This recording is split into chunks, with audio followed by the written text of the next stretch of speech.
नमस्ते।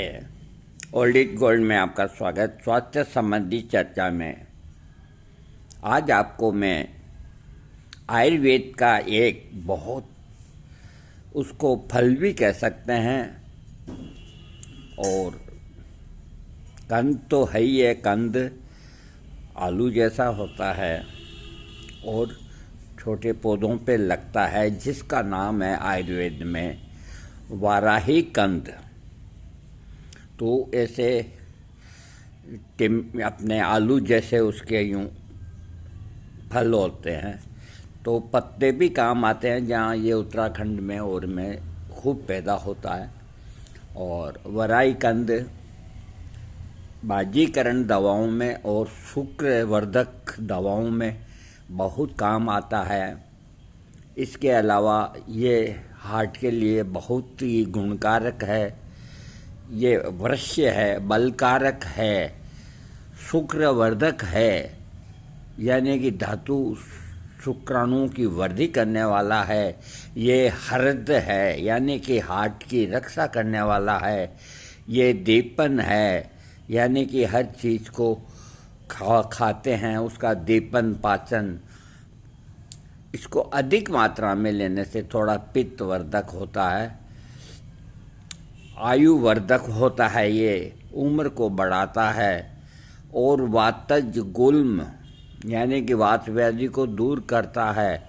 मूत्र कृच्छ यानी कि पेशाब संबंधी कोई इन्फेक्शन कम आना, अधिक आना, जलन होना, उसमें भी लाभ करता है। इसका कंद तिक्त, कषाय, बलकारक, परिवर्तक, बाजीकर, सुग्धावर्धक यानी कि भूख को लगाने वाला, और पेट में कृमि होते हैं कीड़े, उनका ये नाश करने वाला होता है। वराई कंद में बड़े गुण होते हैं।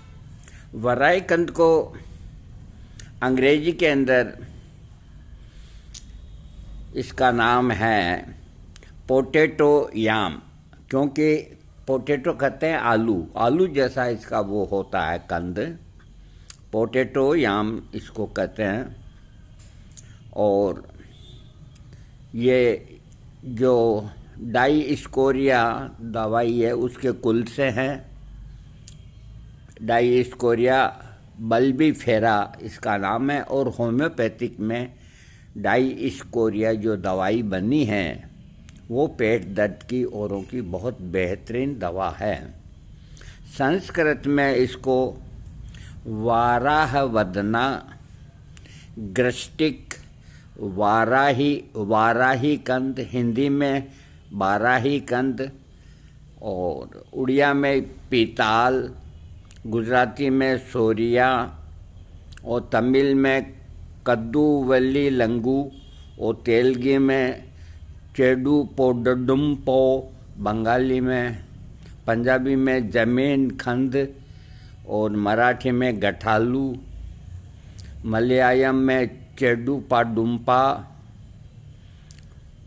और अंग्रेजी में इसका बल्ब बियरिंग याम भी नाम है, और फारसी के अंदर इसको जमीन कांडा।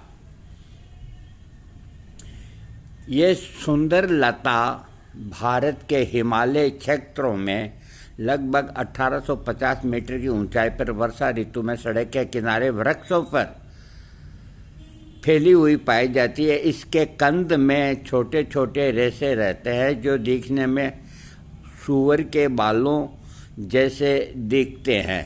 तो संस्कृत में जो जंगली सूअर होता है उसको वाराह बोलते हैं, और वाराह अवतार हुए हैं। अपने 24 अवतार में वाराह अवतार भी हुआ है, तो इसीलिए इसे वाराही कंद कहते हैं। इसमें कोई वो करने की बात नहीं है, ये तो एक तरह का फल है। इसके पत्तों के अक्ष में पत्र प्रकलिका होती है जो भूरे वर्ण की तथा गोलाकार होती है, जिससे नए पौधे निकलते हैं। इसे वायु कंद भी कहते हैं। इसको उबाल कर या भून कर खाते हैं। इसका कंद विशेष बड़ा नहीं होता। ये देखने में शुकर के मुख जैसा एक और मोटा, एक और दूसरी ओर पतला, धड़ सघन, लंबे रोमों से युक्त, भीतर श्वेत रंग का तथा ऊपर काला या मटमैले भूरे रंग का होता है। इसको काटने या नाखून से कुरेदने पर दूध निकलता है। यह स्वाद में कड़वा एवं चटपटा होता है। उपरोक्त वर्णित वाराई कंद की मुख्य प्रजाति के अतिरिक्त इसकी अन्य प्रजातियों का भी प्रयोग चिकित्सा जगत में किया जाता है। ये प्रजाति विशेषतया मध्य प्रदेश, उत्तर प्रदेश के जंगलों में पाई जाती है। इसकी इस तरह के 2-3 कंद होते हैं। इसीलिए वाराई कंद के जैसी आरोही लता होती है। तनों के आधार पर छोटे छोटे कांटे पाए जाते हैं। नर एवं मादा पुष्प अलग अलग मंजरी में लगे होते हैं। इसके कंद लंबे, गहरे, घूसट या काले रंग के तथा रोम युक्त होते हैं। कंद का प्रयोग सर्वांग शूल, विबंध, प्रवाहिका, दाह, सोजन इन सब में किया जाता है। वाराई कंद मधुर होता है, कटु होता है, तिक्त होता है, उष्ण होता है, लघु होता है, स्निग्ध होता है और वात कफ का नाश करने वाला होता है।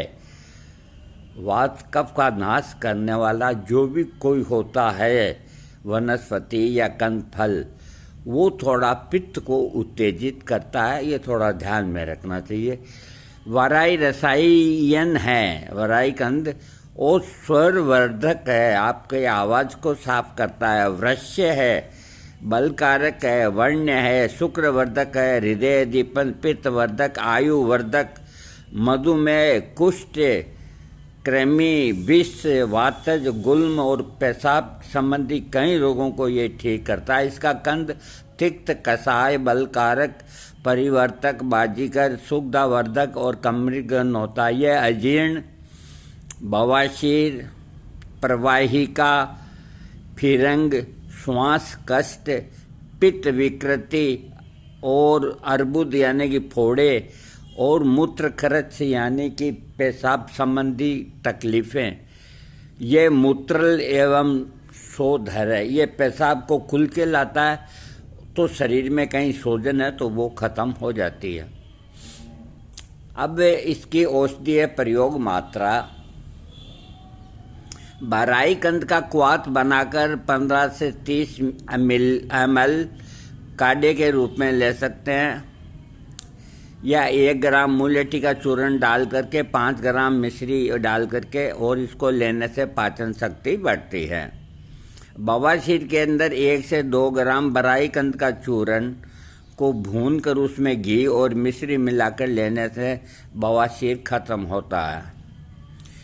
प्रमेह के अंदर 2 से 4 ग्राम वाराई कंद चूर्ण का चावल के मांड के साथ सेवन करने से डायबिटीज में लाभ होता है।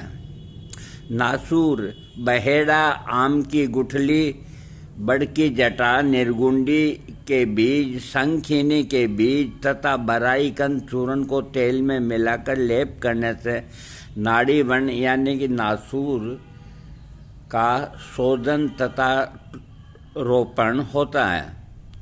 वाराई कंद का रस से भावित मदन फल, मूल तथा शकरकंद से सिद्ध तेल की मालिश करने से नासूर का शीघ्र भराव होता है। कोई जख्म हो तो वाराई कंद से निर्मित चूर्ण को उसके ऊपर डालने से बहुत जल्दी भरता है। कुष्ठ रोग में वाराई के पत्ते रस को लगाने से कुष्ठ यानी कि स्किन डिजीज में चकत्ते होते हैं तो लाभ होता है। शरीर में कहीं सोजन हो तो इसके चूर्ण में शहद मिलाकर खाने से पूरे शरीर की सोजन को ये उतार देता है। रसायन, 1 से 2 ग्राम वाराई कंद के चूर्ण को शहद के साथ दूध के अनुपान से 1 महीना तक सेवन करने से पच जाने पर केवल दूध, भात एवं घी के भोजन पर रहने से यौवन, कर्म, सामर्थ्य आदि रसायन गुणों की प्राप्ति होती है। ये इतना ताकतवर होता है इसको 1 से 2 ग्राम इसके चूर्ण को शहद के साथ लेके ऊपर गाय का दूध पिएं 1 महीना तक, और हजम हो जाए तो इसके साथ में जब तक इसका सेवन करें तो दूध और चावल और घी ये अधिक भोजन पर रहने चाहिए। ये रसायन गुणों की वृद्धि करता है, आपके शरीर में कहीं भी मर्दानगी या कोई भी तरह की कमजोरी को ये नहीं रहने देता। बराईकन चूर्ण से पकाए हुए दूध को मथ कर घी निकालकर उस घी में शहद मिलाकर मात्रापूर्वक सेवन करने से बुढ़ापा, रोग आदि का शमन और दीर्घायु को प्राप्त होता है। इसको समझे आप में, ये बड़ा अच्छा नुस्खा है इसलिए कह रहा हूँ। इसका चूर्ण बना बनाया आता है, आपको कोई ये इसकी वो नहीं करनी। इसके चूर्ण से पकाए हुए दूध को मैं समझाऊंगा आपको। इसके चूर्ण से पकाए हुए दूध को देखो, इसका चूर्ण जो है तो करीब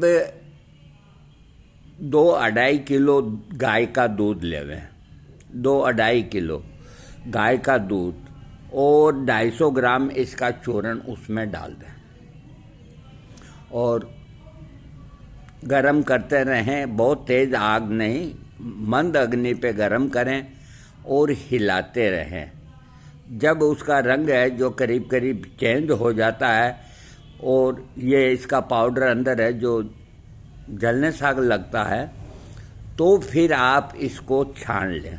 छानने के बाद में इसका पाउडर फेंक दें और उस दूध को जमा करके दही बना करके उसमें से घर के अंदर घी निकाल लें और उस घी को शहद में मिलाकर, देखो घी और शहद अगर ये बराबर मात्रा है तो आयुर्वेद में कई जगह जिक्र है कि जहर का काम करता है, तो आपको बराबर नहीं लेनी। अगर 2 ग्राम इसका 1 ग्राम घी लेते हैं तो 3 ग्राम आप शहद ले लो, दोनों को मिला के चाट लो, कोई नुकसान नहीं।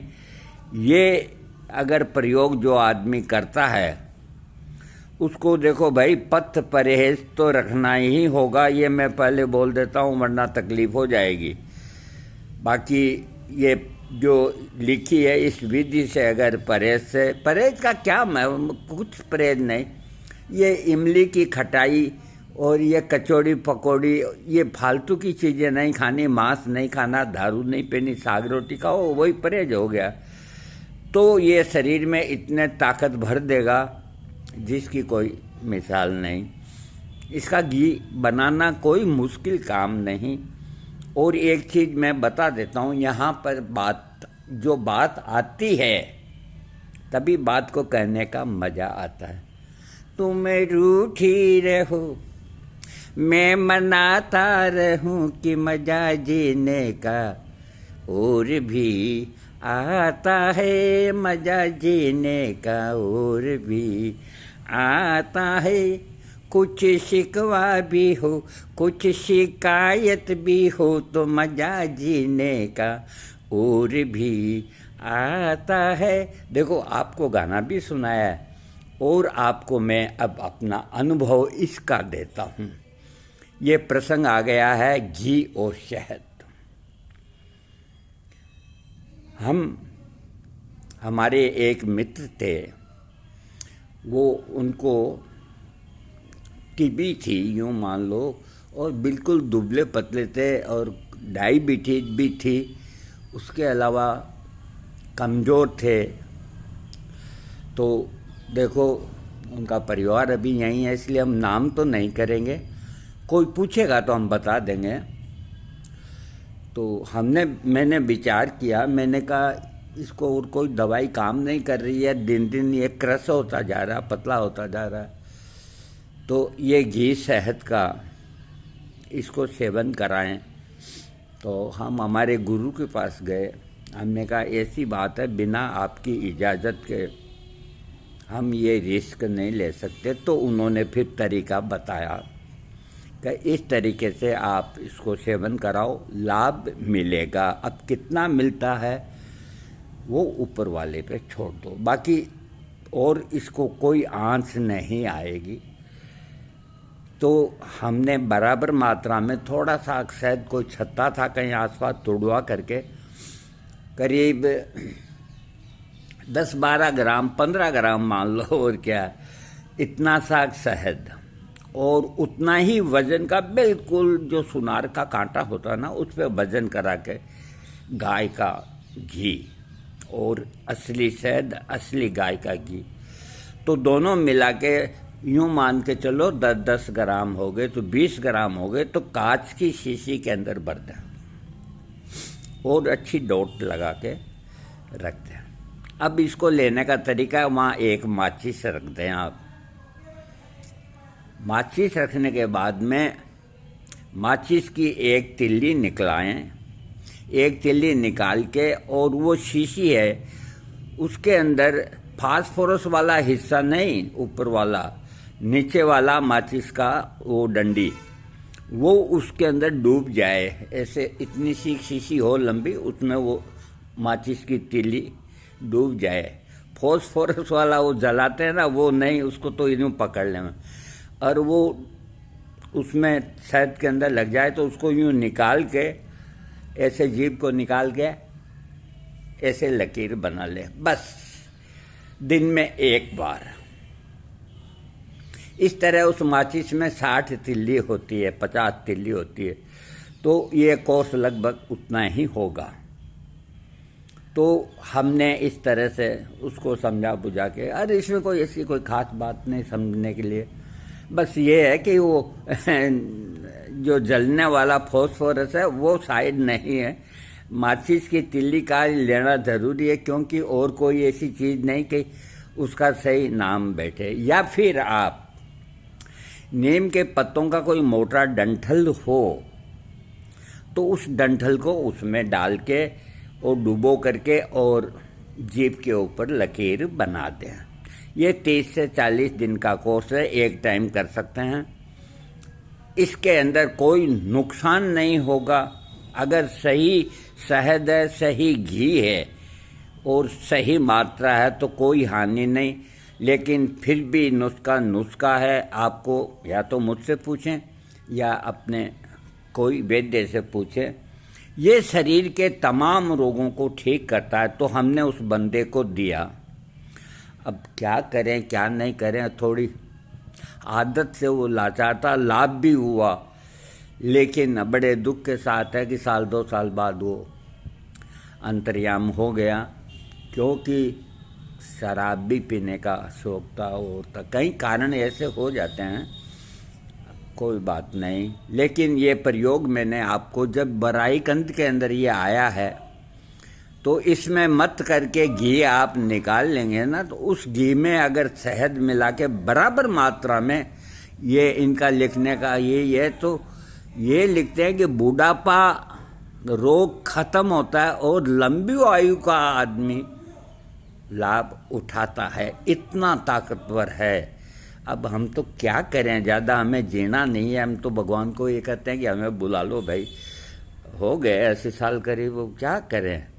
हाँ, अब अगला इसका मैं देखो बीच में ये आ गया था, बताना ज़रूरी होता है। मैं गाना भी कैसे गाता, बराईकंद का रस से भली प्रकार से भावित बराईकंद के चूर्ण को, जैसे आंवले का रसायन बनाते हैं तो आंवले का चूर्ण आंवले के रस में 7 बार डाल करके और सुखा करके वो रसायन बनता है। तो इसी तरह बराईकंद का जो चूर्ण है उसके पत्तों के रस के अंदर घी मिला करके चाटने से ये बहुत ताकतवर चीज़ बन जाती है, रसायन गुण इसमें प्राप्त होते हैं। इसका कंद काम आता है, इसके पत्ते काम आते हैं, और इसके कंद की चूर्ण की मात्रा 2 से 4 ग्राम या आपका चिकित्सक बताए वैसे होती है। ये बिल्कुल आयुर्वेदिक है।